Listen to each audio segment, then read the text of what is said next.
சார்பில் ரத்த தான முகாம் நடைபெற்றது. கல்லூரி வளாகத்தில் நடைபெற்ற முகாமில் மாணவ மாணவிகள் ஆர்வமுடன் ரத்த தானம் செய்தனர்.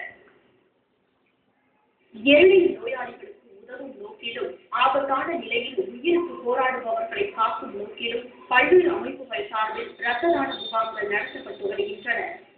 அந்த வகையில் கோவை ரேஸ்கோர்ஸ் பகுதியில் உள்ள பிஷப் அப்பாசாமி கலை அறிவியல் கல்லூரி வணிகவியல் துறை மாணவ மாணவிகள் சார்பில் ரத்த தான முகாம் அக்கல்லூரி வளாகத்தில் நடைபெற்றது. இம்முகாமினை கல்லூரி செயலாளர் சுஷீலா வில்லியம் துவக்கி வைத்தார். இதில் சுமார் 50க்கும் மேற்பட்ட மாணவ மாணவிகள் ஆர்வமுடன் முன்வந்து ரத்த தானம் செய்தனர். காலை முதல் மாலை வரை மாணவ மாணவிகள் சார்பில் சுமார் 6.9 யூனிட் ரத்தம் தானமாக வழங்கப்பட்டது. இந்நிகழ்ச்சியில் கல்லூரி முதல்வர் மிருனாலினி டேவிட், துணைத் தலைவர் ஜெமிமா வின்சன் உள்ளிட்ட பலர் கலந்து கொண்டனர். சமூக சேவைக்காக பல்வேறு